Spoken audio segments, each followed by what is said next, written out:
Tell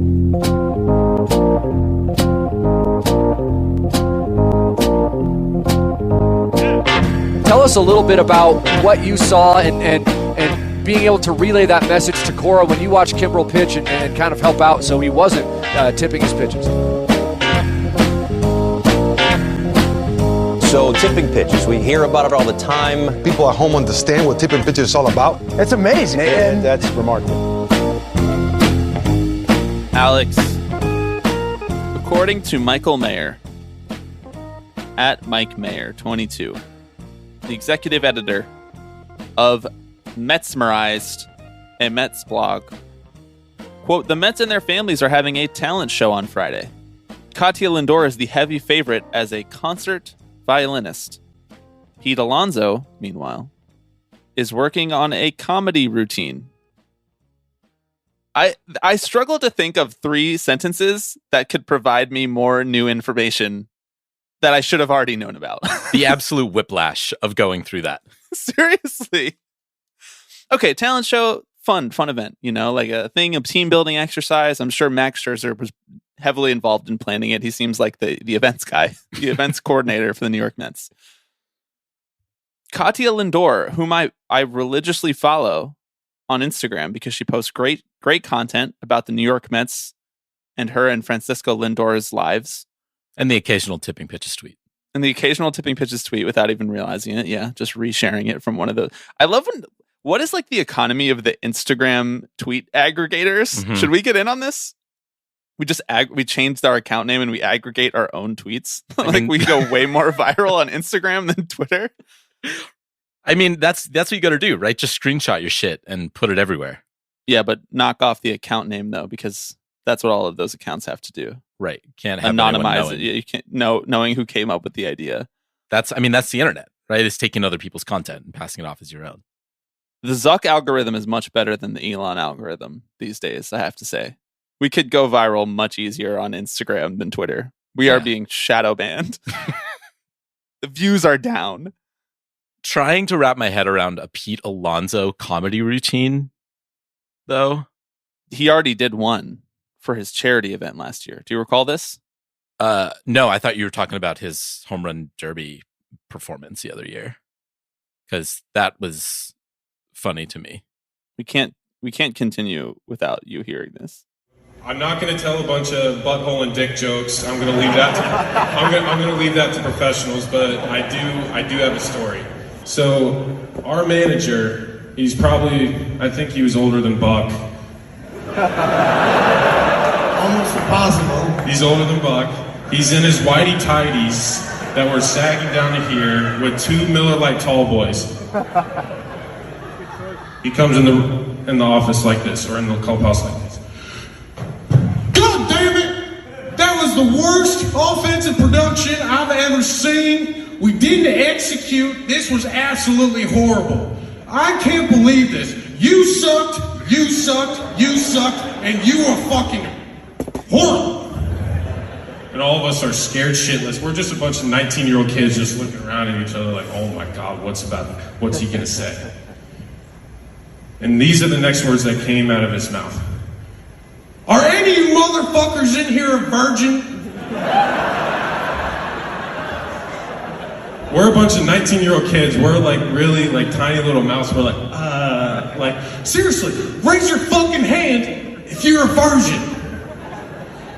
No one raises their hand.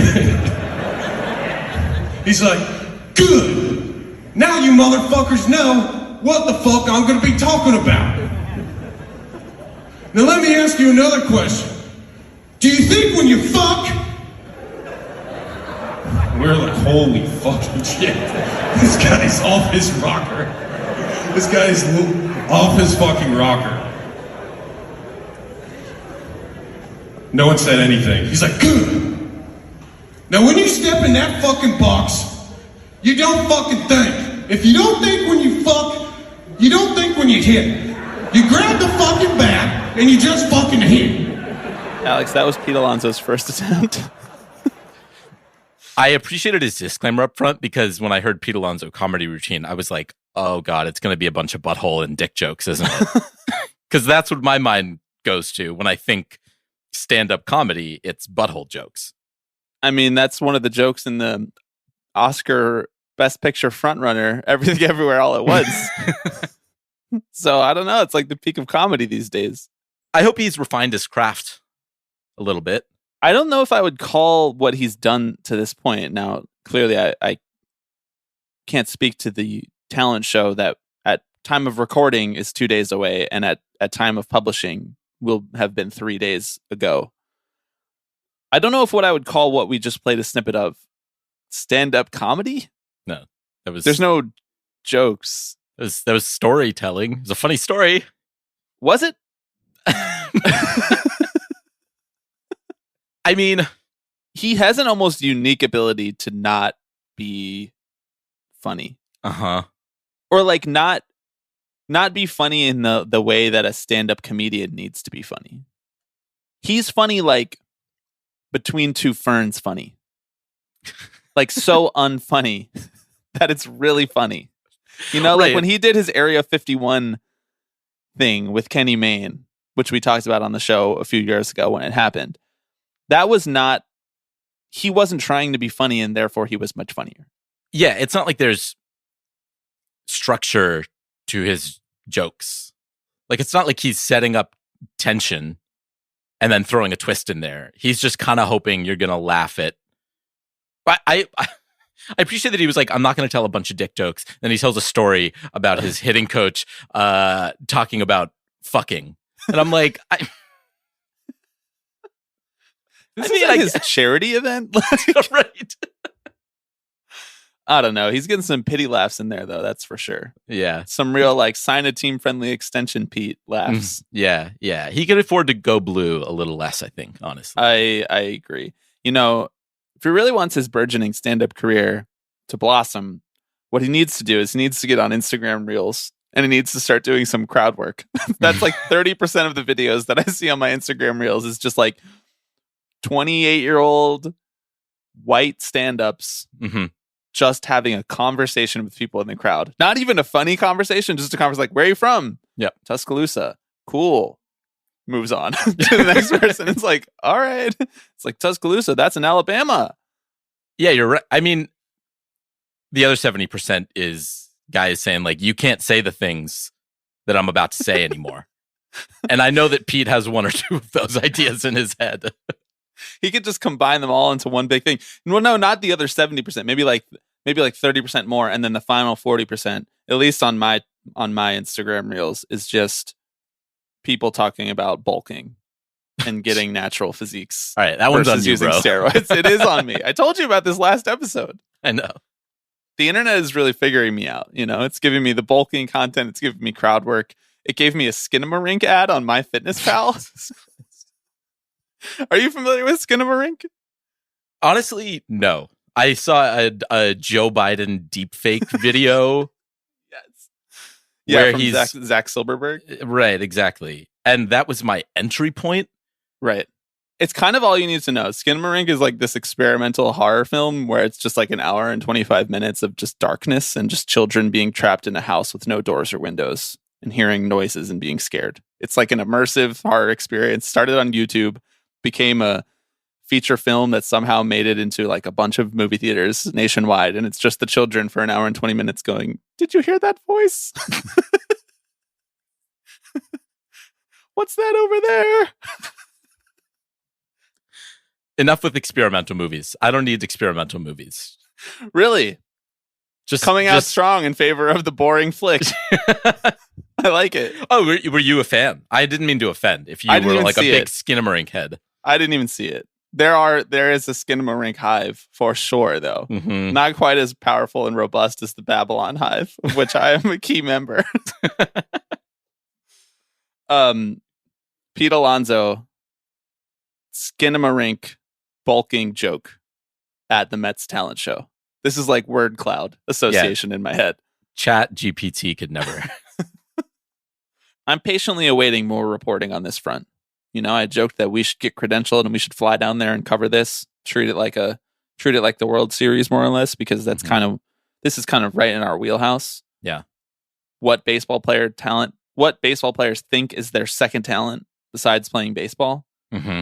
because it takes it takes a certain broken part of your brain to think that you could do stand-up comedy when you're spent your whole life becoming a Major League Baseball player. No, that perfectly tracks. I understand that 100%. I'm sure Pete is not the only one who's like, yeah, I could do that. I could get up there. Also, I have to assume Mark Canna is going to be involved in some way, perhaps maybe a little like cooking show or maybe like a blind taste test sort of. Did you see he's writing a book about food? I did, yeah. That's pretty cool. Good for him. Yeah. Getting into the publishing industry. It's in a good spot these days. Uh-huh. Yeah, but okay. One, can Canna actually cook? I mean, I know he can eat. I know he identifies good food, but can he cook it? Number one. Number two, is there a time limit on a talent show? Like, I feel like 5 minutes is probably the max that you can get. Right. And he's like, I'm going to do this this oven-baked, slow-roasted pork for 6 hours. Circle back. You guys do all your routines, and then we'll come back and taste mine at the end. Dark horse candidate for who I think could win this. Eduardo Escobar. No idea what he's going to do. He just seems like he has a lot of personality and charisma. Yeah. And that's what it takes to win a talent show. Did That's you ever true. participate in a talent show? You had to have. I did a couple You're a times. young musician. Yes. We got a young Paul McCartney on our hands. What did you do at the talent show? God, I'm trying to think. Wow, I've actually been at a few. The more I think about it, the illustrious talent show career. the more I think I participated in like 4 or 5 talent shows between my elementary and high school career. Wow. And You're like really a journeyman. Yeah, well, it also you wouldn't give up on the dream. You're in the indie leagues for talent shows. Right, exactly. I was like, I do it for the love of the game, you know? Were you doing like Fall Out Boy songs, or were you like playing the piano? Like, what was going on? So I did a Wilco song in elementary school. Sick. So sick. Middle Dudes school rock. Middle school was kind of a wild there was a Depeche Mode piano song. There was a Boys Like Girls song. The price is going up for what I would pay your mom for this video. Although she will definitely give it to me for free. Absolutely. If anyone exists. And then because I had to bring it home in high school, I did a Bright Eyes song because you know, young Connor Oberst on our hands. I can only be me. I did the talent show twice. Once was with our like a full class in elementary school, and we did like a little dance singing routine. I don't really know how to describe it. And the second time was I was in 5th grade, and I played the national anthem on the electric guitar. Nice, little Jimi Hendrix over here. A little bit, yeah. It definitely wasn't good. Uh-huh. Also, I kind of assumed that because I was playing the national anthem, they would put me first, but I was like 5th to last. So it's kind of a weird vibe, you know, like everybody had already gone. It's like, here comes the kid playing the national anthem. Now, did anyone stand for it? I don't remember. I have like extreme stage fright and anxiety. Mm-hmm. And so I don't have any real recollection. Like I remember doing it in that I remember practicing. And I remember talking about doing it afterwards, but everything day of is kind of blacked nothing. out. I got nothing. Yeah. real patriotic. You were like, you know what song really speaks to me? Yeah. Francis Scott Key's classic banger. But I remember thinking about it in the style of Jimi Hendrix. Mm-hmm. Like, I think even then I was like, I'm not going to really do this like Jimi Hendrix. But, you know, I remember doing it not because I was a big F. Scott Key fan. But more because I was like, dude, Jimi Hendrix. Yeah. You know who's sick? Hendrix. I mean, you had like the long locks of hair back then too. Like I did, yeah. Like you had the rocker look going. I did. I had like a lightning bolt guitar strap. Oh, one of those bad boys. Oh, hell yeah. Pretty sure I wore a Beatles t-shirt. And Brand. bands. That's like a streetwear look now. You know, like I was way ahead of the curve. Our culture is being co-opted by Gen Z. This is incredible that we went 20 minutes on this talent show, honestly. It is incredible. I hope that the Mets talent show goes much longer than 20 minutes. I'd like to hear stories about this for weeks. Mm-hmm. We have a fun episode coming up. We finally have our conversation with Evan Drellich about winning fixes everything. his book on the rise and fall of the Houston Astros front office. And we are also going to do, we're also going to share what is being dubbed the Tipping Pitches Fan Union Survey, a GM survey style questionnaire that was handed out to members of the Tipping Pitches Slack. So this will kick off our month of previewing the baseball season by looking back a little bit at last year and looking at some of the results for questions heading into 2023 as well. But before we do all of that, I am Bobby Wagner. I am Alex Baisley. And you are listening to Tipping Pitches.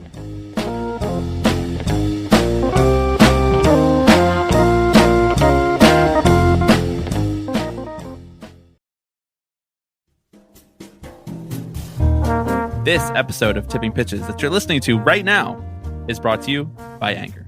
If you haven't heard about Anchor by Spotify, it is the easiest way to make a podcast with everything you need all in one place. Anchor is really easy to use. It lets you record and edit podcasts right from your phone, your computer, your typewriter, wherever you're recording your podcast. So no matter what your setup looks like, you can start creating today.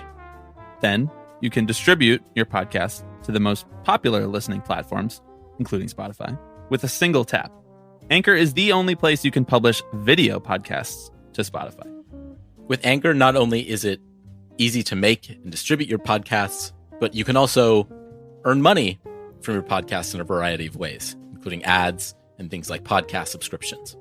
And best of all, Anchor is totally free to use.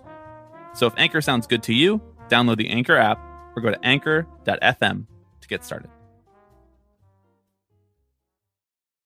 Alex, no new patrons to shout out this week. Not yet, at least. We are recording this 5 days in advance. So there's 5 days of nether time that will happen between this recording and when people actually hear it, where somebody might sign up. So thank you to that somebody, or not thank you. Or you've really all let us down and hurt us this week. Right. If you've already signed up for the Patreon, go do it again. Sign up as many times as you can. Just fake keep signing email up. accounts. Like we're trying to Bernie Madoff this thing. Right. Stuff the box a little bit. I saw that you watched the Bernie Madoff. I saw on your Letterboxd account that you watched the Bernie Madoff Netflix 4-part Netflix documentary. Yeah. I'm 3 parts of the way through that, and the Wilpons have only been name dropped once, and I've fallen asleep twice. So that's a bad ratio. It was a bit of a tough hang, if I'm being quite It's honest. so bad. It's like, we can't get this sidetracked, but yeah. they literally just like recreate the entire thing as if it's like a 2002 Discovery Channel aliens show reenactment. They just have these weird dramatic. Anyway, I mean, this is my problem. We're going to do the tangent, right? This is my problem with documentaries today, right? Is they're like, we want to tell a story, but we don't have any footage to tell it. What if we just do like kind of like half shadowy figures walking around and like secretly shaking hands while someone talks about their mundane experience in the background? Everybody thinks that they're an auteur nowadays. Like if you're a documentarian, you also have to be a filmmaker, like in big shiny letters. I'm like, no, just make a documentary. People like documentaries, normal documentaries. It felt like they wanted to make a like the Elizabeth Holmes TV style show, the docudrama that they did last year, or the one with Uber, or the one, I don't remember the names of any of these. The one with WeWork, right? But they just didn't get the budget for it, and so they did like 7 interviews, and then they just shot these weird B-roll. Okay, let's move on. Before we talk about the fan union survey, we got some news this past week. Interesting news for the purposes of the Tipping Pitches podcast. The minor league labor negotiations are happening more fervently than we thought they were, just because we hadn't seen much reporting around this. But I do think that those two sides have been meeting, have been negotiating. We got some reporting from Evan Drellich about how it's going so far. We also saw from Jason Garcia, who's an investigative reporter who publishes a Substack titled Seeking Rents, where he writes about corporate influence and big business in the state of Florida. His newsletter last week detailed and I think exposed. I really didn't see this reported anywhere else besides Jason's newsletter. Exposed that Major League Baseball is lobbying currently to cut minor league players off from Florida's minimum wage laws. So to exempt them in the state of Florida the same way that they have been exempted federally from minimum wage laws through the Save America's Pastime Act. MLB's lobbyists are going directly to the governor of Florida, one Ron DeSantis. No other point of interest for that man. Nothing else going on in that man's world. There's nothing else to talk about with Ron DeSantis. One of MLB's owners, the Ricketts, gave $1 million after filing a bill to exempt minor leaguers from the state minimum wage laws. And I think it was kind of a head scratcher at first, because you might think, well, minor league baseball players have a union now. They're negotiating over certain rights. They're likely not going to be making minimum wage now that they have the MLBPA on their side, and they're actually negotiating over what their value is. And I thought that too. So I was surprised, and I was reading along with it. Why would MLB be directing millions of dollars, millions of lobbying dollars towards Ron DeSantis to try to exempt specifically from Florida? Well, number one is they just had to settle this $185 million lawsuit in Florida and Arizona over not properly compensating, based on minimum wage laws, minor league players for their time at spring training in the past, or extended spring training. That lawsuit was alleging that these players were there and they were working and they were not being paid at all for that time. That was last year. And the second part of this is that if you have the second part of this really is that they're going to be giving this money to these politicians either way. So they're just directly asking for something now. They're like, yeah, $1 million for Ron DeSantis. Sure, that's nothing. That's a write-off. The Ricketts already had that one in the hopper. Like, the check was already written, and they were like, "Oh, I can ask for something for this." Right. money. Let's just add a little note to it. They lobby both sides of both political parties in all states, so that when they want something that one side can provide, they can attach a request to it. It just so happened that this was the request. Now, why is this the request now? I don't know this for certain, but I would guess because as they are negotiating in the CBA, they are trying to be as aggressive as they can without endangering, say, a minor league baseball season because of a strike, or endangering their relationship with the Major League Baseball Players Association as a whole after just getting a CBA last year, or really embarrassing themselves in front of fans as stuff comes out about how these negotiations are going. So they're trying to do stuff kind of behind closed doors that will clear up some political capital for them to ask for these things in a collective bargaining agreement. You can't put anything in a CBA that violates state or federal labor law. And so MLB could not say, we don't want to pay minor leaguers in the offseason if minor leaguers are included in minimum wage law. Minimum wage law in various states forces employers to pay people throughout the entire time if they are full-time employees. And this whole seasonal worker aspect of how MLB has chosen to pay minor leaguers in the past is not legal in a lot of states. You know, they lobbied for it to become legal federally so that they could do it in most cases, but in places like California, like that was already illegal, and there were already lawsuits going into effect over how they were being paid and whether it was legal or not. And it's clearly worth millions of lobbying dollars to them to have this part of the law on their side, even if they are going to be paying minor leaguers more than basic minimum wage in Florida and Arizona and wherever else they have minor league teams or spring training facilities. They clearly feel that it's worth it so that they can continue to devalue the minor leaguers' labor as a whole and not pay them in the offseason. Right, exactly. Well, and it's something that they can then actually come to the table with as a bargaining chip, right? If they actually codify this.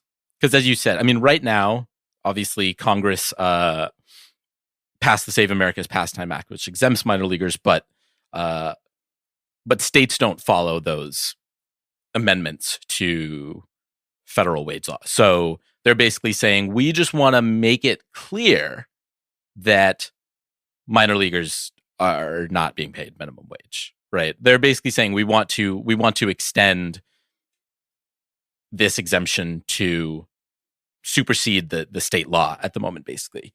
And as you mentioned, I do think a key part of this is insulating themselves from future lawsuits, because Lord knows they are not keeping overtime records for their players, right? Like, or time cards or anything like this. No. And if they're not doing that, then what they have to do is pay them the state minimum wage for salaried workers too, which I don't really know what it is in Florida, but like, for example, in, California, New York, it's like in the mid 50,000s, which would be a lot more money than they're currently paying all of their minor leaguers, so they would have to reach that threshold in order to say that they are not hourly workers eligible for overtime. So if they're carved out from that exemption, then it's a lot easier for them to pay them less. And the other thing is, like, even if you're not talking about strict numbers, like getting to a salary minimum to call this person a salaried worker, what you're talking about is a conceptual argument back and forth between the two sides. Is this person working for you for 9 months, or is this person working for you for 12 months? If they're working for you for 12 months, you have a lot more ammo on your side to say they should be making more because they are working for longer. And that's how we reward work in this country, right? Like, are you... Well. I mean, that's how we conceptualize the idea of work in this country. Like, you get paid for the time that you're there, I guess. And if they're only working for them for 9 months, well, then the MLB teams are going to say, well, they should make 75% less. They're only working for us for 3/4 of the year. They're making whatever you think that they should be making yearly, salary-wise. They should just make 75% of that. Right, exactly. And they shrewdly went to a lobbying firm that just so happens to be run by a former DeSantis lobbyist and also employs DeSantis' former campaign manager, right? So everything's on the up and up here. I just want to be very clear about that. I'm wondering, like, why is it just the Ricketts? Did they just draw the short end of the stick? Like, it's their turn to do the lobbying? Like, every owner has to do $1 million every couple of years? Or do the Cubs just care more about this? Right. Or even better, did they get a Venmo from every other East Coast team that has their spring training facility in Florida, and they paid it, and then Venmo requested Steve Cohen and John Middleton for their portion of it? They do a split. Right. I mean, it's like the MLB commissioners pack, right? When the owners don't want to know like who's going into it, they're like, well, we'll just put it. They all looked at the Ricketts and they were like, there's no secret with you guys. There's like, can you make the donation for me, please? Oh boy. Okay, so we'll see about that. Shall we move on to the Tipping Pitches Fan Union survey? Let's do it. So as I said, this is a GM survey style. You know, the GM surveys every year where they ask a bunch of fun questions and they anonymize the responses, and we all get to make content out of it for a week when 29 out of 30 GMs say that they would build their team around Shohei Ohtani, or 23 out of 30 teams say that they wish that they could be the Cleveland Guardians or some shit like. There's always it's always like a fun way of hearing what people don't actually think. Like, it's a fun way of giving people the cover to lie on the GM survey. That is not the case for the Tipping Pitches fan survey. It's all people being 100% honest and answering very important questions in the baseball world. I want to give a large shout out to Tipping Pitches patron Owen Maynard, who organized this survey, wrote up the questionnaire, all from way across the Atlantic in the UK, doing this in his spare time. Thank you to Owen. You've given us quite a bit of content to share with the world. And really, it's the first formal action by the fans union. Obviously, the next step is drafting a CBA, but we need to get everyone on the same page first, at the very least. Interesting of you to say that this is the first formal action by the fan union when I have it on good authority that you signed on to the Ron DeSantis $1 million lobbying pledge. You, as the head of the Major League Baseball fans union, Alex Baisley, you've been elected president, Jimmy Hoffa style. Once again, they've been worryingly absent. They came in, made a lot of bold promises, that MLB fans union, and then disappeared. Like, my email's just being mined for for marketing dollars right now. Have you noticed an uptick in spam emails since you signed up for the MLB Fans Union? I mostly get spam emails anyway, so no, I haven't. Knowing how little you check your notifications on like text messages, Yeah, I don't even want to see your email. no, you don't. Any of them. Okay, let's go through these responses. The first question: which player in Major League Baseball has the best vibes? This is not who I would have thought would have won this overwhelmingly. 37%, a plurality, no majority, because this was an open-ended response form for this question. 37% said Julio Rodriguez, and only 16% said Shohei Ohtani. Other guys who got votes: Jose Trevino, Jazz Chisholm, Joey Votto, Matt Vierling, smoking stogies in the clubhouse, Mookie, Nick Castellanos, Eugenio Suarez, Starling Marte, and Albert Pujols. Julio Rodriguez, the leading vote getter, 37% of the votes. I mean, he does have good vibes, but I guess we're oversampling in Seattle. Was there another player who came to mind? Because I know that he's a fan favorite in the Slack for many reasons. Why not John Fisher? That's actually true. Congrats to Julio Rodriguez, the first annual Tipping Pitches Best Vibes winner. Best Vibes by team. I think we just got flooded by Mariners fans, bro. The Mariners won this one too. 52.2% Mariners, 43.5% Phillies, and 4.3% Mets. No other teams getting any votes. You think this is going to remain true in 2023? Do you think the Mariners vibes are going to continue? I think it's a good question, right? Because once a team like the Mariners kind of breaks out and captures the hearts and imagination of fans in a given year, there's a bit of attrition, right? In the coming year. Backlash. Yeah. That said, I think that they still have room to grow because they can be a better baseball team. And I think that helps with general vibes. Like the Phillies are the one I'm actually a little more concerned about, because they would have been my pick for best vibes in 2022. But how does that change once you've been to the World Series? The Phillies vibes thing really was like a 3-week thing. Like everybody was like, I mean, I understand that the vibes were unbelievable, but the vibes of that team in August were dog shit. Really bad vibes. It was like Alec Boehm just threw another one 8 feet over the second baseman, trying to turn a double play. Like, let's all fight each other. Let's all slam our head against a wall. It was a vibes roller coaster. That is Definitely, for sure. There's no way that they're going to have the best vibes of 2023. No, it just would not be very Philadelphia to just be consistently good vibes. No, only small sample size. It's unsustainable, man. Okay, next question. Worst vibes for a player. Here are all the people who are receiving votes. I will reveal the winner last. Aroldis Chapman, Mike Clevenger, Robbie Ray, Fernando Tatis Jr., Carlos Correa, Alex Bregman, Brooks Raley, Garrett Cole, Tommy Pham, Trevor Bauer, and the worst overall vibes for a player in 2022 was Josh Donaldson in a landslide. Yeah. 42% of responses chose Josh Donaldson. Now that has to just be a Yankees fan thing, right? Like we just have a lot of Yankees fans in the Slack. I don't know. His vibes are pretty fucking awful, man. I mean, hey, look, I gotta say, if people are voting for you having worse vibes than one of the most universally reviled players in the sport right now, I don't know. Maybe you're due for a little introspection. Yeah, you know? Maybe. I feel like most people who voted on this didn't take it as like worst person, Right. like worst vibes of players who were otherwise have not done anything unbelievably morally terrible. Right. I know Josh Donaldson had his own whole thing where he called Tim Anderson Jackie Robinson. I can't believe that happened. I can't believe that happened. He does have just heinous Barstool vibes to him. Yeah. Well, do you remember when he like went on that rant and he was like, "Why can't I say Saturdays are for the boys? How is that sexist?" He's like, every other day is for the ladies. That was literally like his point. He was like, "You guys can have Sundays. It's fine." Saturdays are for us.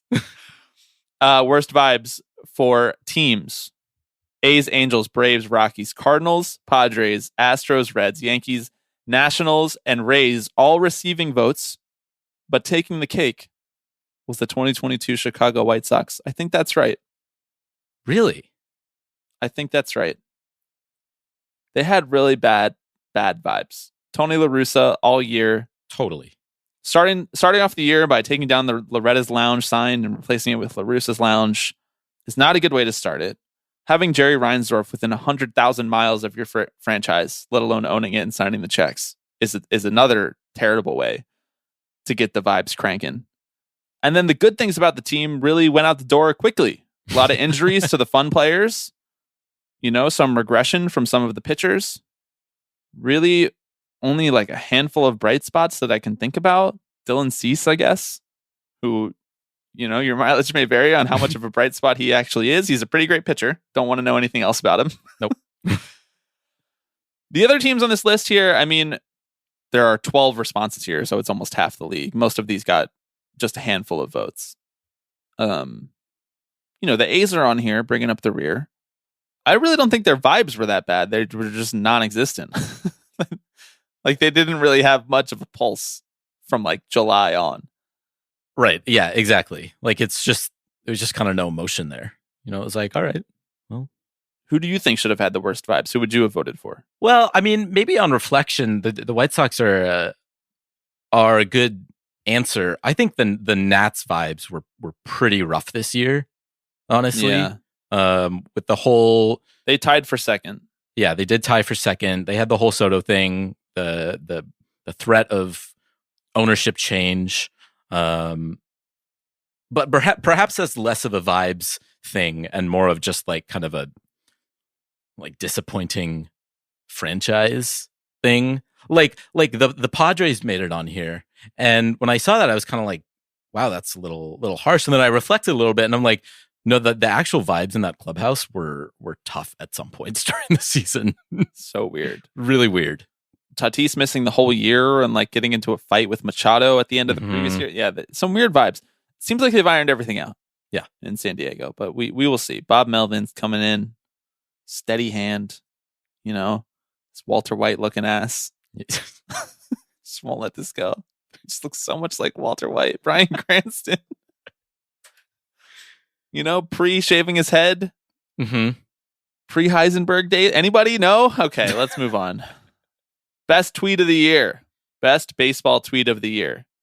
Third place, Ben Verlander. Woke up thinking about how Babe Ruth set his poor wife Helen on fire. Yet the moral gatekeepers are keeping Barry Bonds, the greatest hitter of all time, out of the Hall of Fame.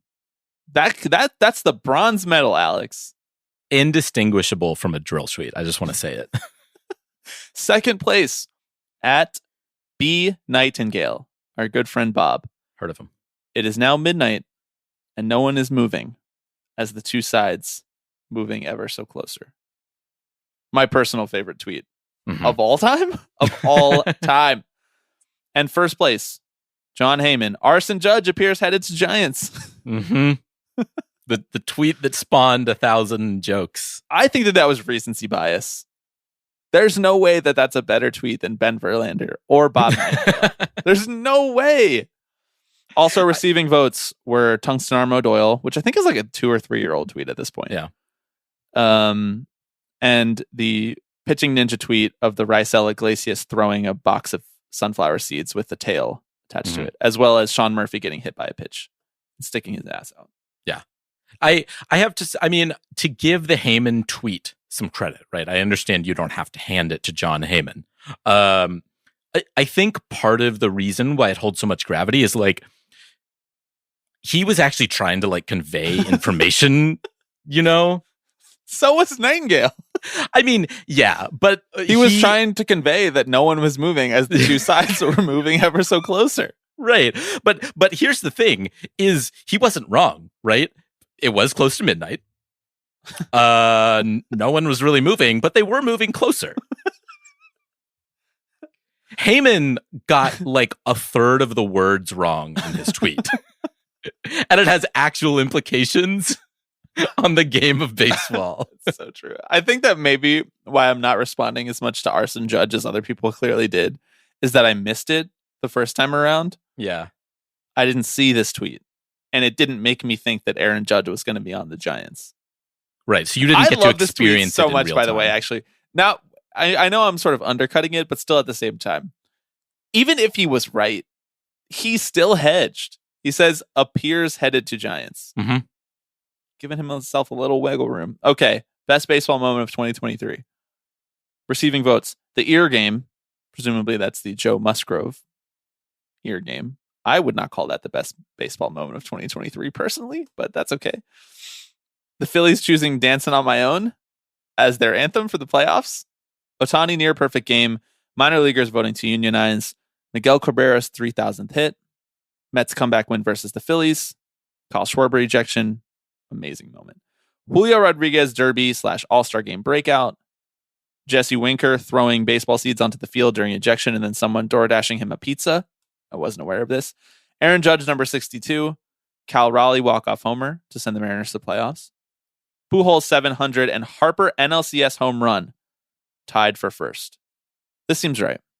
I would lean Harper just because it happened in the playoffs, but the Pujols 700th home run is probably the thing that will be remembered the longest. Yeah, well, that's actually the one that I like remember where I was, right? We were together when it happened and had the game on, and we were like eating, I don't know, probably baked ziti like we usually do. And then he just did it. I think I screamed. 2 home runs in the same game too. He was like, let me get this out of the way. I know. I do have to hand it to our listeners for the sheer diversity of responses we got here. Right? We got like one of the greatest players of this generation hitting a milestone so few people reach. We have another player breaking a record that has stood for more than half a century. And we have someone door dashing Jesse Winker a pizza. And you know what? They all hold an equal amount of space in my heart, frankly. All right. The rest of the survey is pivoting a little bit towards 2023, but there is one more question that was rear view, that was looking backwards into 2022. And that is, who were the favorite episodes and guests of 2022? Tied to top this are our wonderful friends at Batting Around and Grant Brisbee, the crowd pleasers of the world. Truly. Both of those episodes, supremely fun. Extremely fun talking to Grant about our baseball, not what ifs, our baseball butterfly effects. And of course, Batting Around. I mean, the only time we really get to talk at length about Sean Murphy's butt. So right. That's a win. Coming in a close second were the all gift draft, which feels like cheating because there's like 8 guests on that. As well as Trevor Hildenberger talking about forming the Minor League Baseball Players Union. Cool episode. Cool thing. Can't believe that happened. 2022. Minor leagues are unionized. What a time. Okay, let's pivot a little bit forward. 2023. We'll move through these quickly. There was a question asking people, what are you most looking forward to in 2023 in Major League Baseball? And Owen has helpfully organized these categories, these responses into categories for us. You know, we have the normal stuff like getting to go to games, long games, all-star games, how the Mets will screw up, interleague play, everybody getting to play each other for the first time ever, rule changes, the shift ban, more stolen bases, individual player things like Tatis coming back, Kodai Senga coming to the major leagues, Jazz playing center field. But only one player got their own category here, and that is Shohei Ohtani. And not just that. The responses for the Ohtani category all center around him not being on the Angels anymore. Yeah, it's Ohtani to the Dodgers season in the Slack, apparently. Bro, Ohtani's not going to the Dodgers. I know. We can't let that happen. Ohtani to the A's. No, free him. Come on. He doesn't deserve that. The prediction question, will a team be sold? 63% of people said no. 33% of respondents said yes, and it will be the Nationals. And only 4% said yes, it will be the A's. Bad beat for you, Alex. Yeah. Frankly, higher than I thought. I didn't even realize it was on the table. I don't think it is. I don't think it is. In terms of team predictions for the 2023 season, your NL champion this year will either be the Mets or the Padres. 35% of respondents choosing the Mets or Padres, tied. And it turns out that the Astros are definitely winning the AL again. 46% of people thought the Astros would win the AL. And for the World Series, Mets and Padres tied at 21.7%. Astros at 17.4%.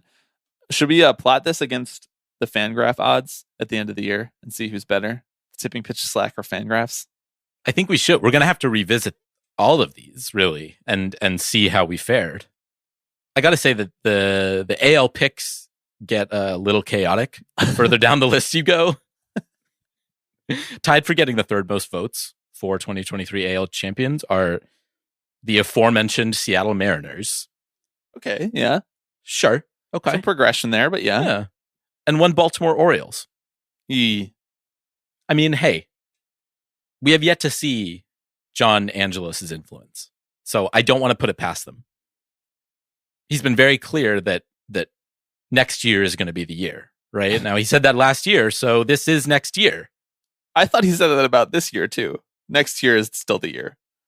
Listen, as we're going to talk about with Evan, the Orioles are the spiritual successor to the Astros. So that could mean a lot of things. It could mean that they get bogged down in scandal. It could mean that they win the World Series.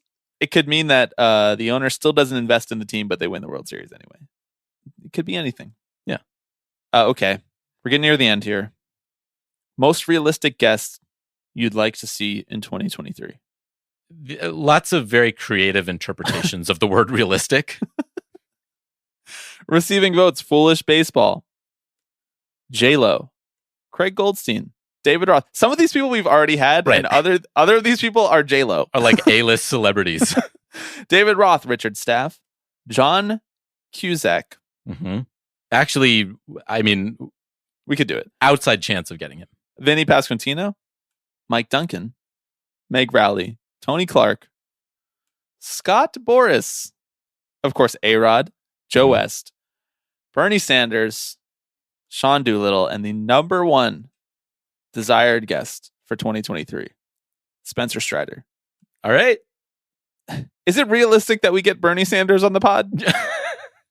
More realistic, Bernie Sanders or J-Lo? Probably Bernie, honestly. J-Lo's like filming a rom-com like every 6 weeks right now. I think so too. However, I think Joe West tops them both. I genuinely think we could get him on. I mean, it's not about could, it's about should we get him on. What ripple in the space-time continuum will we cause if we have Joe West on the podcast? Look, I just want to know about the creative process behind Blue Cowboy. That's all. I just have some questions. Honestly, I think he would probably come on if we told him that it was only going to be about Blue Cowboy. I agree. Do people want that? I don't know if people really want that. A couple of people responded to that in this survey, but I don't know. Spencer Strider obviously is a no-brainer, but I don't know how we get to him. How do we get to him? Anybody listening, please put us in touch with Spencer Strider. Colin McHugh had him on, and their teammates. We could reach out to Colin. Yeah, well, Foolish had him on. So I think what we need to do is have Foolish on and then leverage that connection. Foolish is doing fine. Foolish is doing fine. He doesn't need our bump. No, we need his. That's the point. Well, then he needs to invite us on Baseball Bits. That doesn't work to have him on. No one's going to be like, who are these guys? I'm going to go listen to Foolish talk there. Foolish talks everywhere, including on his Tesla live stream when he lost control of his YouTube account. Brutal stuff. So happy he got it back. Okay. Final two questions. What comes first? The MLB CBA or the 2023 World Series wrapping up?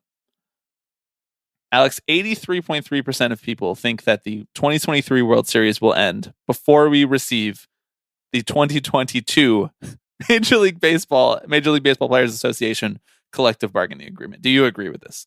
Regrettably, I think I would count myself in that group. Are we sure we're ever going to get it? There's no like legal requirement that they put it online. We just had we've had them all up to this point. I had thought that like the Department of Labor published these sort of things, though. Not that I know of. See, we post our CBAs because it's helpful to have it online and for other people in media to be able to look at it and say, this is what people in my field make. But the MLBPA doesn't seem to be in any rush to post their CBAs so that you and I can talk about it. Incredibly rude, if we're being quite honest. We're just trying to admire the legalese, you know? Just send us a little shadow copy. We won't post it anywhere. We just want to read it. Some light beach reading. My question is, are we going to see a major league CBA or a minor league CBA first? Like, which one are we actually going to lay eyes on first? I mean, I have to assume if they get a minor league CBA, we're not going to see that for the same amount of time. Like, why would it be any easier to actually create the document to post the PDF for that one than for the major league one? So we're looking at not seeing the minor league CBA until 2028 at this point, you know? At which point they will be negotiating a new one. Will we be doing a podcast when we see the minor league CBA? I mean, even if we're not, we'll have to come out of retirement just for that. We can't let that slide. We sell this feed to like some Fiverr account. We just make like $50 a week on it. We're like, wait, we need access back to it for a week to talk about the minor league baseball CBA. Okay, the final question for the Tipping Pitches Fan Union, and this one is for the patrons themselves. The Tipping Pitches Slacker of the Year, being crowned for the greatest contributions to the Slack workspace of the Tipping Pitches podcast. Receiving votes, Britt, Francesca, and Becca, all who have contributed to this podcast in wonderful ways. Mm-hmm. But the far and away winner, 70%, is our friend Nick Taylor. Our analytics aficionado, our chief newsbreaker as well. I think if Nick didn't post it, it didn't happen. True. Ailing Brewers fan. Before we move on from this entirely, I do want to. There was a question about bold predictions for 2023, and most of them just kind of run the gamut. And we're not going to run through all of them, but I did want to point out two that caught my eye, and the first is that the Tigers suddenly get good this year. And the second is that the Tigers will have a giveaway night where a fan wins a real Tiger. And I would give those about an equal chance of happening in 2023. Wow.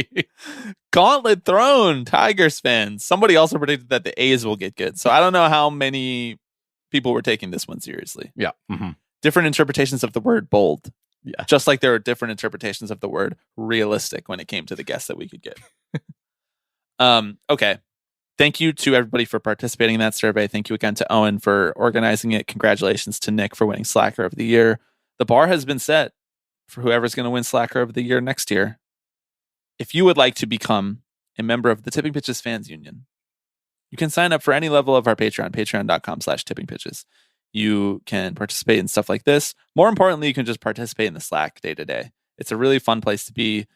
It's where I learn about most things happening in the baseball world and where I hear people make better jokes than I would have made about those things.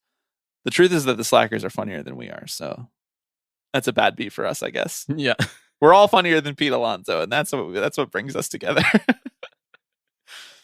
It's time to go to our conversation with Evan Drellich. Before we officially throw to Evan, I wanted to say we didn't get a chance to talk too much about our, honest reactions to the book in our conversation with Evan, because we were asking him questions about writing it and reporting it and some of the concepts in it and how he thinks they've evolved over time as he's been covering the industry. I wanted to say I was kind of exhausted with sign stealing stuff, and I was pretty exhausted with like the rush to write a book about it. Anytime that there is something that happens in culture, in the business world, that is like a huge story, there is a gold rush on being the person to write the book about that thing. It just so happens that Evan is the person that should have been writing this book the whole time. Like all of the people who wrote their own version of the sign stealing scandal, I can't speak to those books necessarily. But what I can do is I can say that Evan was there while all of this stuff was happening, and he was reporting some of the impropriety of this organization before it was obvious that what they were doing was crossing lines. While it was still kind of like culturally accepted in the baseball world the way that this team was crossing lines, he was raising questions about whether they should have been crossing those lines and how they should have been crossing them. And I think that lends an incredible credence to the book, to the reporting in it. And also, like, you will learn new stuff from this book. Even if Absolutely. you don't, even if you think you know everything about the sign stealing, like I've read all of his stories about the sign stealing. I've listened to all of the podcasts about the sign stealing. You will learn stuff about how a front office works specifically that I think is valuable to this perspective that we have on this show. I think confirms a lot of the thoughts that we have about ways that teams operate on this show. The brazenness, the cold, calculating nature of it, the self-seriousness, the almost like unbelievably immoral drive to save money at all costs in a sport that is, in theory, supposed to be like for society's greater good. So I know plenty of you have already bought this book, started reading it, finished reading it, or have no intentions on buying it and reading it, and that's okay too, because I think the conversation that we had with Evan is digestible whether or not you've read it. But, you know, we don't do like plugs for stuff like this often on the podcast, but we get asked a lot of the time, what are some of your favorite baseball books? And this immediately vaulted itself into being one of my favorite baseball books, not only just of the last few years, but just generally speaking of all of the, I would put this up there with as enjoyable of a read as Moneyball for different reasons. It definitely kind of feels like the sequel to Moneyball in a way, right? The sort of logical extension of a lot of the seeds that were planted in that book about evaluating players and front office makeup. And again, this is not a book about the sign stealing scandal. It is the sign stealing scandal doesn't come into like the 210th page. Like, right, exactly. It is about the structures that enabled actions like that to take place. It is far more about Lunau's rise in the baseball world and sort of the really unique and often toxic and divisive culture that he cultivated in the Astros, with the thinking that it didn't matter what, you know, facts don't care about your feelings, bro, right? The win column never lies. But it really is just such an interesting insight into how far so much of this stuff was pushed, right? How heavily they relied on McKinsey, how they like flirted with eugenics here and there, right? They were like, there are some really wild revelations in this book that have not been reported elsewhere, and really like make you sort of take a step back and I think reevaluate a lot of what we've come to understand about the modern front office in baseball. And honestly, if there's one thing that recommends this book the most, it's the way that Evan gets people to openly talk about or situates the timeline of events to prove that the number one thing that a baseball front office, that a quote unquote good, successful, winning baseball front office cares about pursuing is market inefficiencies. However, market inefficiencies is like the rosy blanket language for underpaying anyone who you can find to underpay. Sometimes that plays out in the case of underpaying a free agent who other teams don't think is as good as you think they are. Maybe that's like Moneyball 1.0. Sometimes that takes shape in the form of a draft pick who you are high on that other teams are not, and so you can pay under their slot value to save money to get another draft pick. Sometimes it takes place in the form of underpaying the people who actually work for your front office. Like the assistant GM was making under six figures, you know? But all in all, for like the tipping pitches minded listener, the way that it nakedly lays out that the notion of inefficiency is really just a way to save the owner money and allow them to profit off of their investment, because that's really all they care about in the end, I think is very illuminating. Yeah, and it's really illuminating how divisive some of this stuff really is, right? When we're kind of used to thinking of front offices as a sort of collective hive mind, there were a lot of people both inside and outside the Astros organization that really chafed at a lot of what they were doing and did not hold back when talking about it. Obviously, I think some of it was, hey, you're saying the quiet part out loud here, and what you're doing goes against our unwritten rules. And I do think some of it was, at least internally, like, shit, we're playing with people's lives here. And some players and employees say as much, right? Talk about being treated like numbers on a spreadsheet.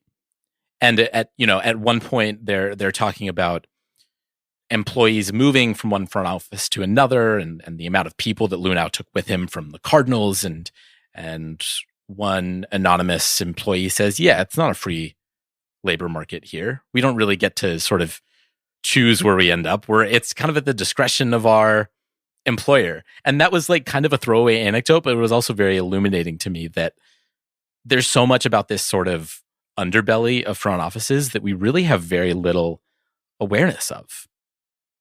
And this does a really good job to shine a light on a lot of those improprieties. It's the baseball front office story as satirical espionage thriller. Yes. These people are acting, like it's the space race. I'm like, at the end of the day, we're going out and we're throwing a baseball and someone's trying to hit it with a stick. Yeah, you don't need to go to jail for corporate espionage over this, man. Yeah, except people did, which is why it's so ridiculous. I kind of loved thinking about it as that, thinking about it as a satire because of how absurd the events are. Like reality is honestly too absurd to be parodied.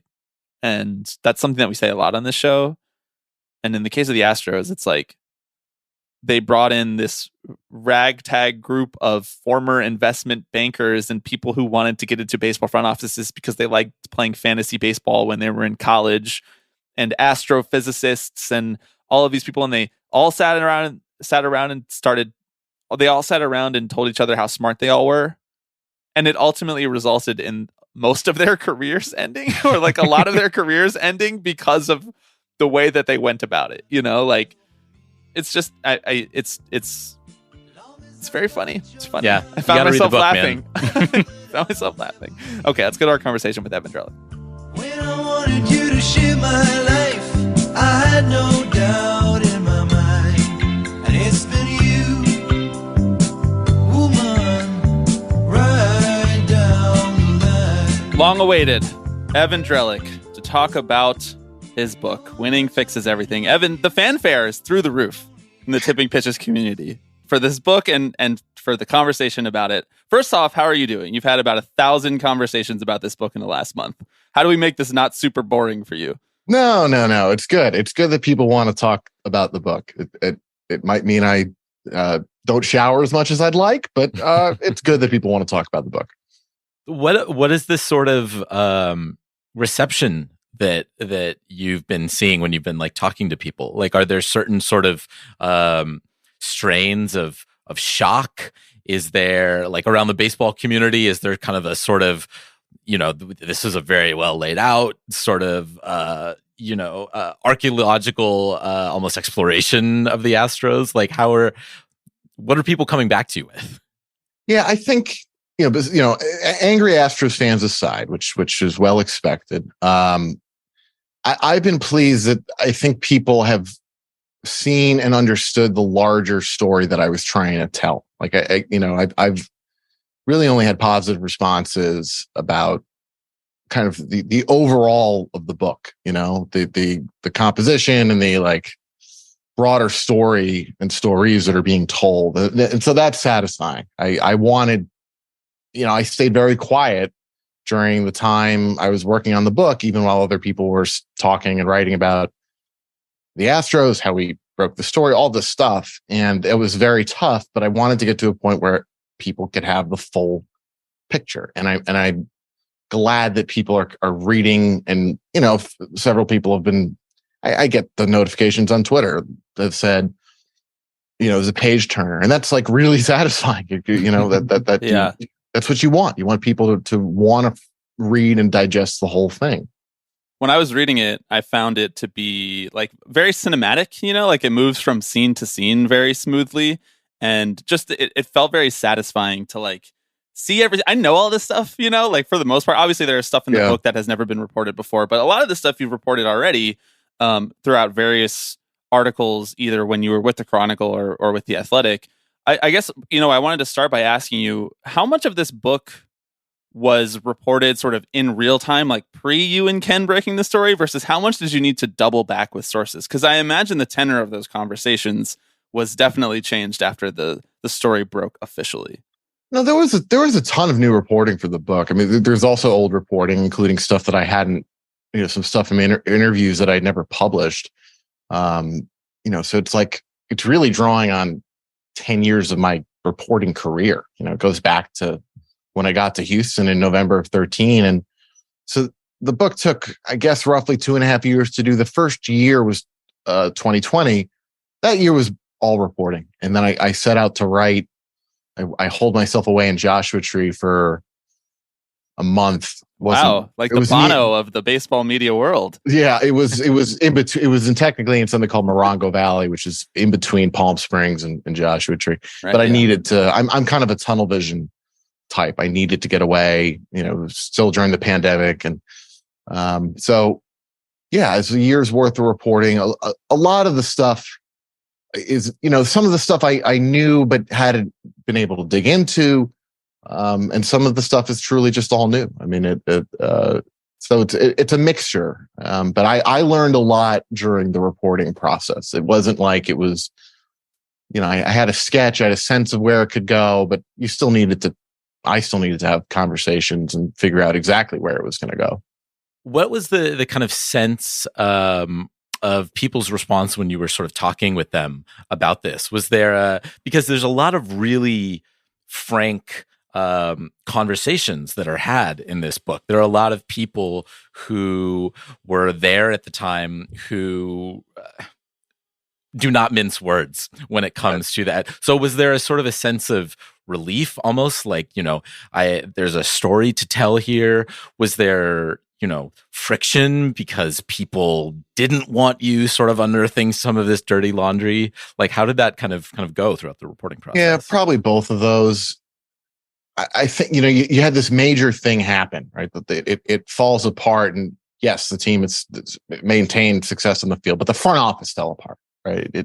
There's no, you can argue, was there a fall? Yeah, there was a fall. You had 4 people who were associated with the team fired. 2 of them were still in Houston. 2 of them weren't, but this is a major disrupting event. And I think you add that up with the sense among a lot of people that the narrative around the Astros previously was not fully accurate. And I think the book shows that really what people understood about what was going on was just a slice.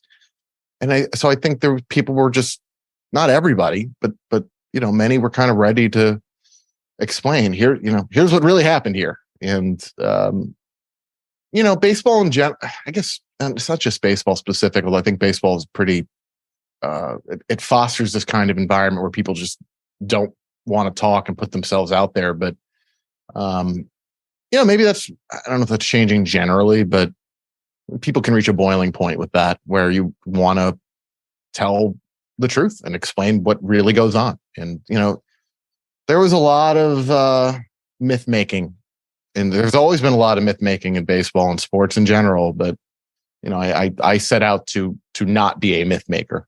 Yeah. Well, there was very calculated myth making with this Astros organization too, right? It was sort of not the same vibe as the sort of closed door, old boys club that baseball had sort of been for decades at this point, right? It was almost like a sort of incubator or like a think tank that of course you're going to ruffle some feathers when you come in that way. It's also interesting when the myth making goes from like the players on the field to the front office or to the business side of baseball, because, I feel like that shift, which has happened in the last 15 years, which you chronicle in one organization in this book, has just, for lack of a better phrase, broken a lot of people's brains, that me and Alex, as much as anybody, are so obsessed with these larger trends in baseball and who is starting them, who is following them through, and why are they pursuing them, to what end.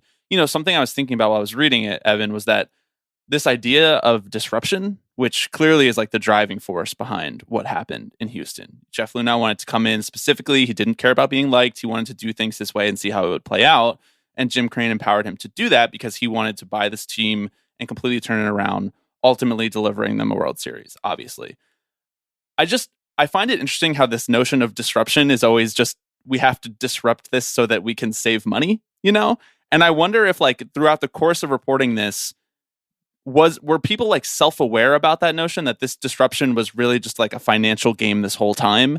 And do you think that there is a possibility for this idea of disruption, which is a very Silicon Valley driven notion that has taken over kind of like our entire world at this point, that this idea of disruption can be applied to anything other than basically saving the owner money, like basically saving some executives some money in the end of it? Yeah, I think the book kind of fits in to a degree with the larger awareness that people are having of what disruption means and what comes along with it generally, or at least that I hope and sense some people are having. We in general, just the general we kind of fetishized disruption for a long time. And, I'm very, very proud of breaking the sign stealing stuff, but the story that in some ways is most important to my career might be, you can argue, is one I did 9 years ago when I was saying, when I wrote a piece presenting all these questions industry stakeholders had about the Astros way of doing business. And, the Astros attempted to paint it as just, well, these are Luddites left behind, disgruntled. And look, there's some element of, there were some people who didn't want to change, and there were things that probably rightfully should have been changed. But there was still this underlying question of how they were handling people and treating people. And I am myself, I've done stories that are kind of like, wow, look at how innovative this team is being. I mean, you could even argue this one I did on ground control. I was the first reporter to write about ground control, the Astros database, right? Nobody had written about it. I had covered the Red Sox. I knew they had Carmine. So I said, oh, this is interesting. I bet the Astros have one too. And lo and behold, they did. And lo and behold, they were willing to talk about it. They loved positive attention around their innovation. I was smart enough to ask and include in the story, well, what about digital security and, the IP side of this? I'm very glad I didn't overlook that. But yeah, I think, there was a trend for a long time. And I think I was ahead of this trend of just slobbering over innovation and not considering what comes along with it, the totality of it, and who it benefits. As you point out, often it's the book is in a way showing people the outgrowth of Moneyball. This is what Moneyball has wrought. It has wrought some smart things, and it has also created a lot of other things.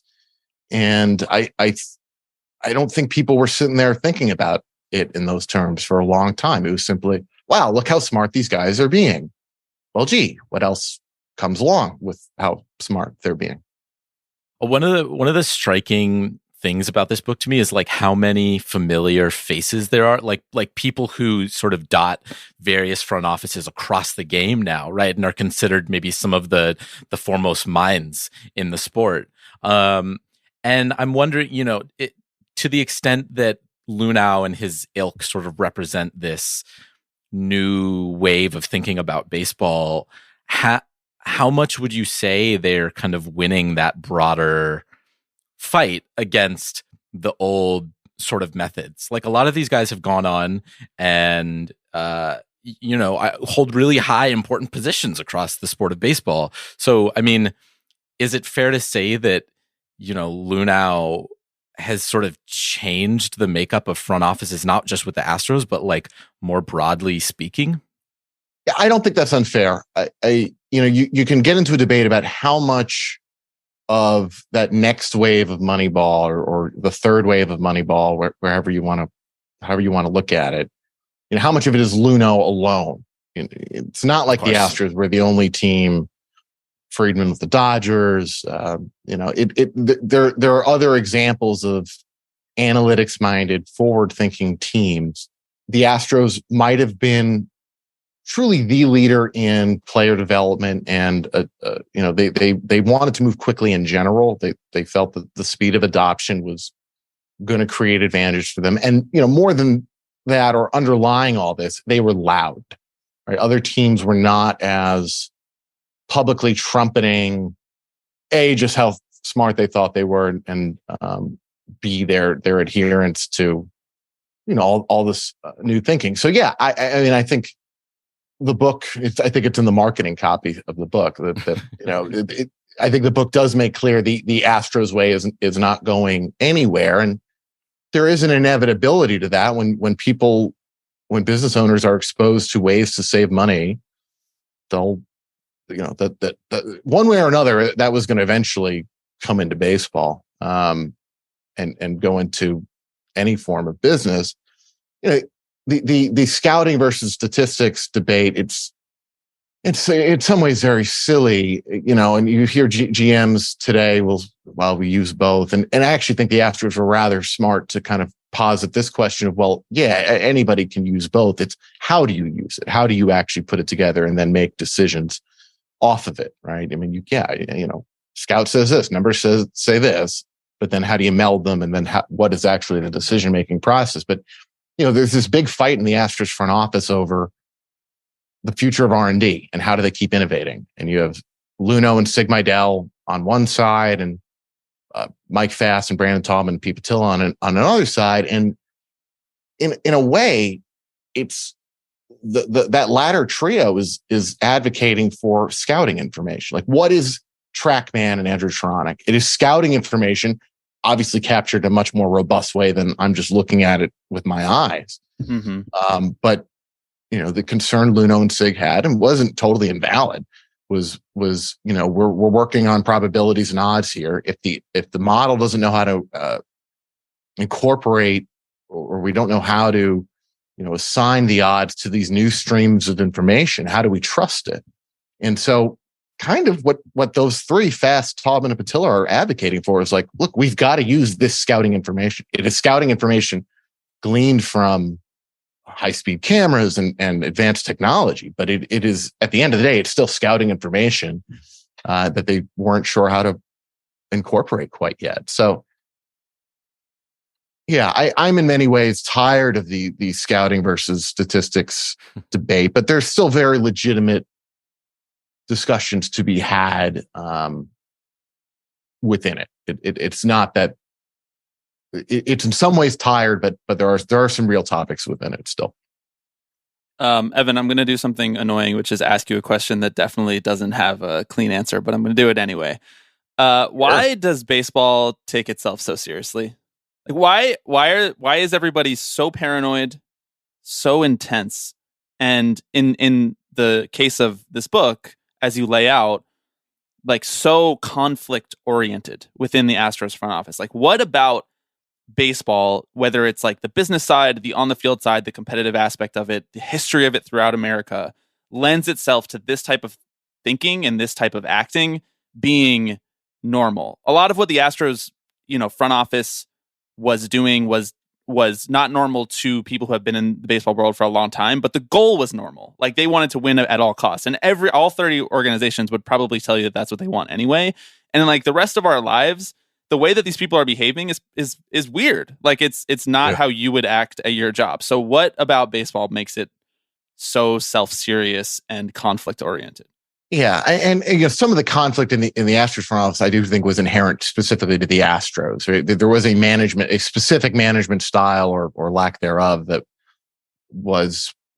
unfolded. Luhnow liked having Taubman drop in the way a management consultant would into different departments that weren't his. Well, that's naturally going to create conflict when you bring in McKinsey and Company to evaluate baseball operations in the middle of 2017.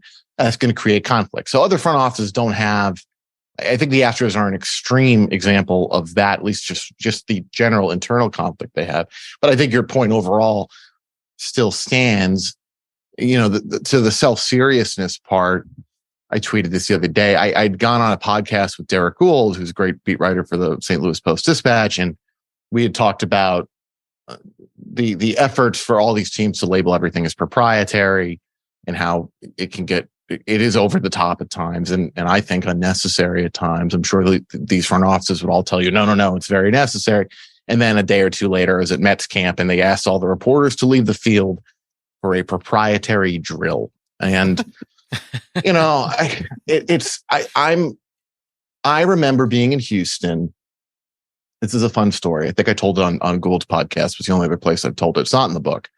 That I was talking to pitching coach Brent Strom, and it was spring training, and so we were in Florida, and I was doing like a notebook or something. It wasn't a major story, and I was writing about Asher Wojciechowski. And so you talk to the pitching coach about, hey, what are you working on with this guy? What do you see with this guy? And Strom mentioned that they were trying to have him pitch to the middle of the plate, that everybody thinks, well, it should be the inside corner, outside corner. But actually there's reason to pitch to the middle of the plate, which was interesting. And I put it in the story, and I don't think it got a headline. It was in the story. And I think literally the next day, the Astros decided your media is not speaking to our coaches anymore unless, it's cleared ahead of time with Hinch or Luno. And I think this was a joint Hinch-Luno decision. It reaches a point of absurdity because this is an entertainment business where, fans do want to understand how and why things work. It is literally part of the marketing of the sport and creating fans, I think, to explain what is happening and why. And as we've entered this realm of everybody being so self-serious, it's diminished. And I think the book is really, I'm very proud of the fact that I think it does get under the hood of what actually goes on in the front office in a way that, I don't know, it doesn't really happen. I don't think there are many parallel examples to what the book shows. But yeah, this question of why is it in baseball, as more of this kind of business ethos, what's the goal for corporations? To deliver value to the shareholders, right? That's at least what most of them believe. And well, then what's the goal of the team? It's to win. And so, they get wrapped up in it. It becomes very myopic, without kind of seeing the other effects. But yeah, I'm very big eye roll for me at a lot of we can't talk. One more example, at the GM meetings this year, there was a general manager. I was asking about the rule changes and how is this changing, how you're evaluating players. Some GMs answered it, and I remember one didn't. And I'm just thinking in my head to this one, it's dude, you're not sitting on a gold mine here. It's part of the conversation. It's just, you can understand from their perspective where they're coming from, but I think you can also understand the observer and media and fan perspective of come on, let's get over ourselves a little bit here. I found myself thinking so often while I was reading this, I was like, why are we treating this like the CIA versus the KGB? We're playing fucking baseball here, guys. And the actions of these people who, are adult human beings who otherwise understand how society works and understand that baseball is ultimately inconsequential to the, future of human existence as to whether the Astros win 84 or 88 games this year. So I don't know. I figured it was worth asking because the entire time I was reading it, it kind of, it felt like sort of absurdist comedy, a satirical comedy with the way that these people acted. Obviously you are not you're just telling the events how they happened, but from the outside perspective with years removed later, it's almost satirical, the level to which these people take themselves so seriously. Yeah. And the amount of stuff they were throwing at the wall at the same time, right? A lot of the time they really did not that they didn't know what they were doing, but they didn't, there was no foundation upon which a lot of this. One thing that really struck me was when they talked about getting an X-ray machine and taking it down to the Dominican Republic so that they could take a look at players' hands and figure out. You're the first person to bring that up, and I'm surprised. That was one of the anecdotes that I thought was pretty wild too. I'm surprised that one didn't.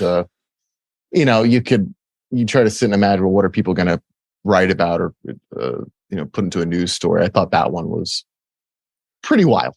Yeah. They're like, let's pull out the calipers, let's see what we can do with these kids. But that was very representative, right, of just how they operated, which was with a just sort of cavalier kind of, who cares if this is morally savory or if this is legal? It's kind of like, what we're doing here is running this insular baseball operation that wants to win games. And again, like, if we win, it might fix everything. That's right. As one might say. It might. Yeah. The levels that they would go to, I think kind of to the earlier point in the discussion, you're right. People did, when you read the book, you see how they really were kind of just figuring things out as they went along. And, ground control was this really minimally viable product that didn't have great security. And people have this instinct to kind of sit there and look up at people and go, wow, they're so smart. And, at the end of the day, not to be too kind of, I don't know, cliche about it, but like, people are people, like this notion that they had it all figured out. They're so much smarter than everybody. Come on. It's how many of those stories prove true? It's really, and how many of those stories, like how much could you really say that if the Astros just had not ended up winning Game 7 of the 2017 World Series? Like, these things are so fragile in how we construct these, like this myth making that we were talking about at the beginning of this conversation. It is obviously a different myth if they do not win in the year that they said that they were going to win by. It just is, it's happenstance in a lot of cases. This is an important point because I think about this quite frequently. And it was one of the, there was the period of 13 months before the story of the science student comes out in 2019, and a little bit of, I was shell shocked at the time. I'd been fired, and you're sitting there going, who's going to believe it? Who's going to believe that this really, well-renowned franchise that keeps winning games is so screwed up behind the scenes? And I think about, well, if the sign stealing doesn't happen, if you just put that all aside, all this other stuff was going on. And yet the thing that makes people pay attention is, the cheating. Yeah. And yet, even if you never get to the point of the cheating, the culture was still really screwed up.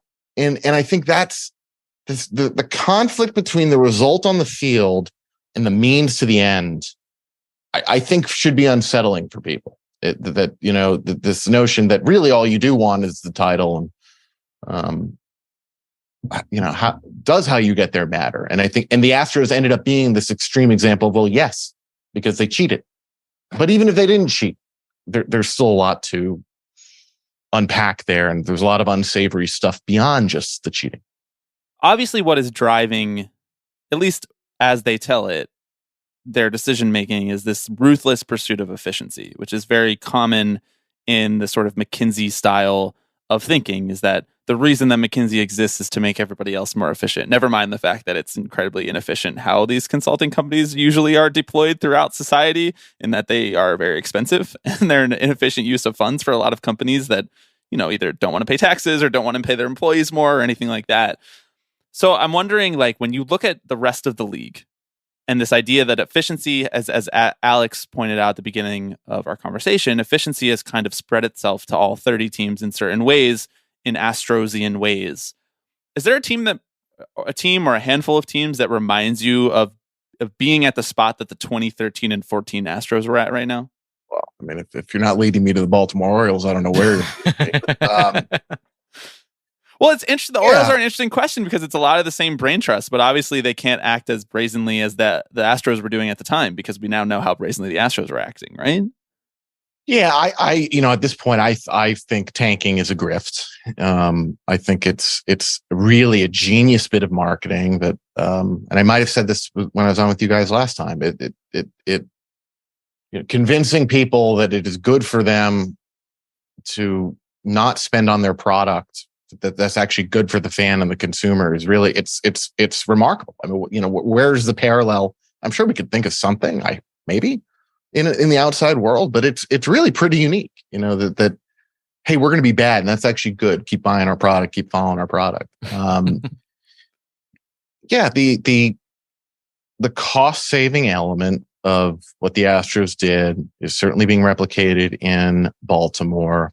Even when people talk about sustainability with the farm system, what does that mean? It means cheap players. That's all it is, right? Building from within means we're not spending market prices, or at least we're not spending market prices on a core large amount of players. And that is part of baseball's system. It's not as though, like, I'm saying teams shouldn't build from within, but it's all oriented around money. And I've said it really when I was more talking about like labor stuff in baseball, but 95% of what I write at my day job, the answer comes back to it's about money. I mean, I just wrote a column now that maybe will be up by the time this is out, kind of parsing MLB's, economic reform committee, and, is the league really pushing for us out? We just have to have a committee, Evan. Let's get a committee on it. Let's have a committee on a committee. And,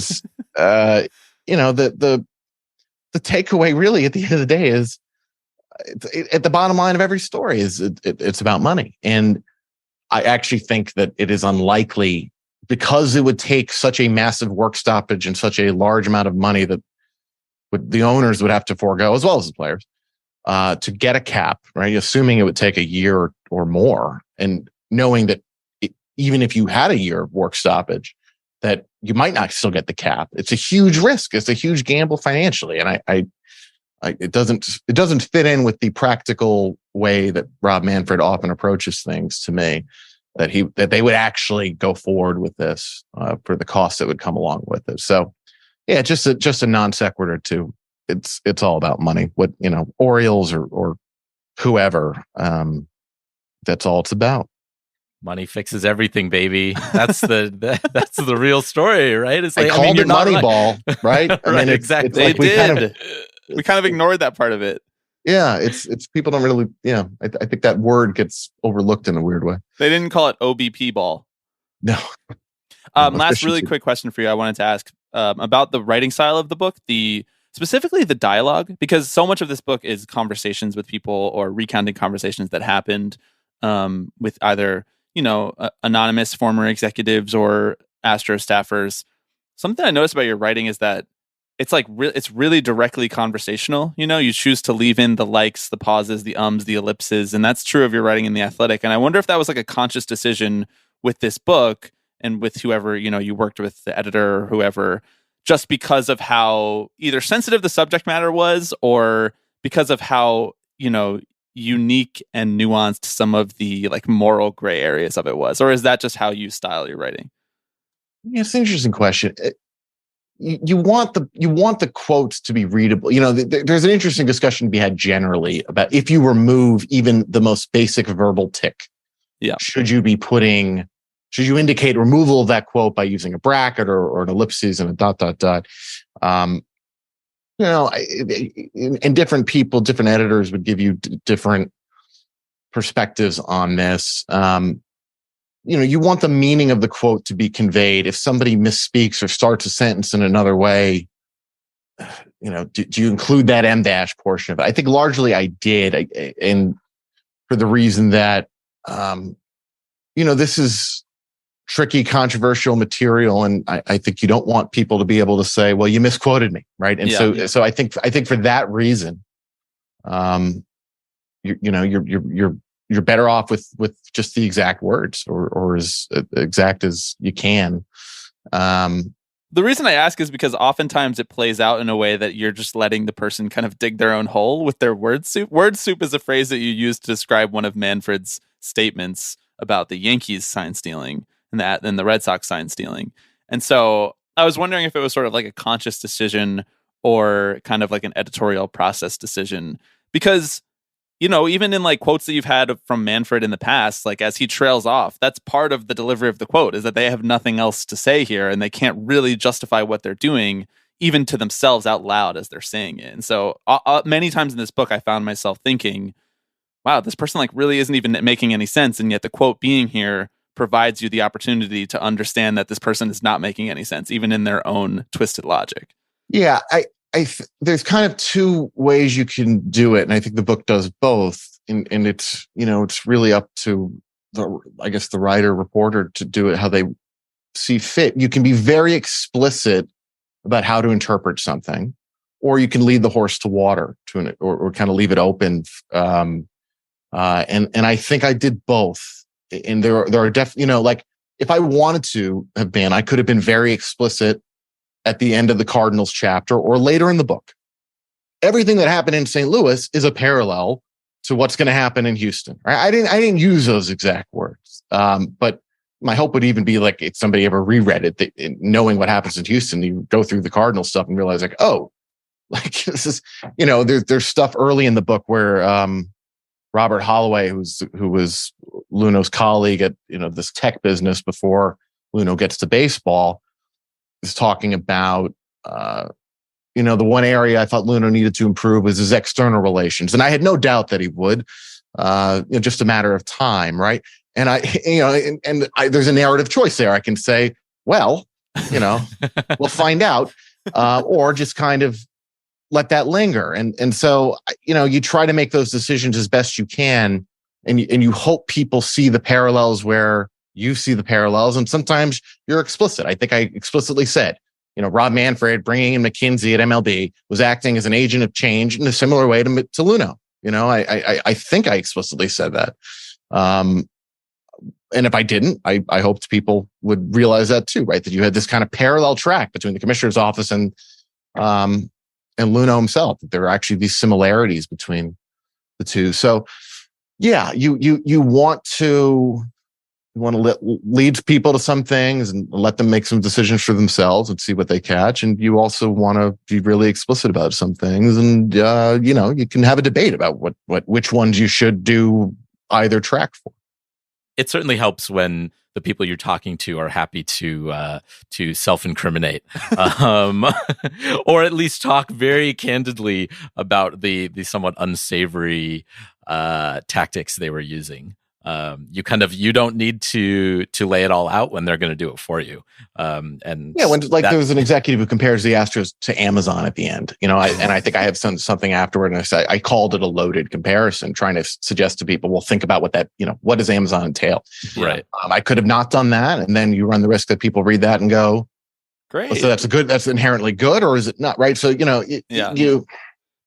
you rely on interpretation of readers, but you also try to assist in some spots, I think that's part of what makes the book such an easy read, as many people have described it, is that it allows the reader the points to pick and choose where they're filling in their brains, like how they approach a certain aspect of this story. Evan Drellich, thank you for being generous with your time.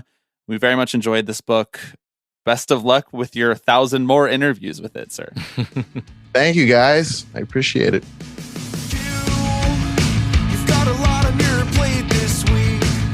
Okay, thank you to Evan. Thank you again to Owen for assembling the Tipping Pitches Fans Union survey. This kicks off the month of March, where we will be preparing for the 2023 season.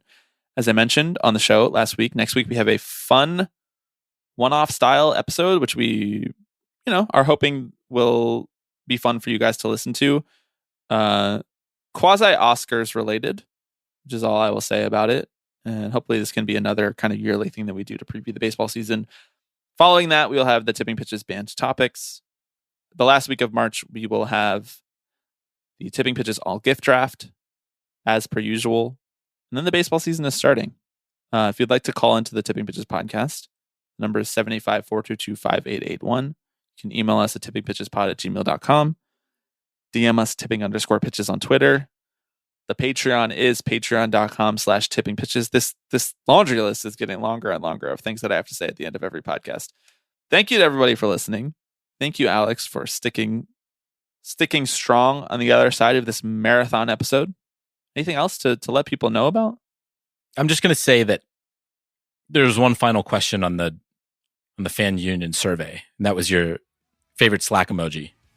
Oh, yes. I left this off. The answer was eel. And I'm just going to say, if you know, you know. If you know, you know. Join the Slack.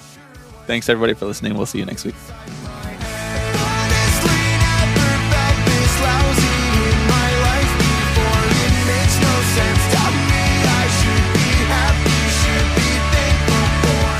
Hello, everybody. I'm Alex Rodriguez. Tipping pitches. Tipping pitches. This is the one that I love the most. Tipping pitches. So we'll see you next week.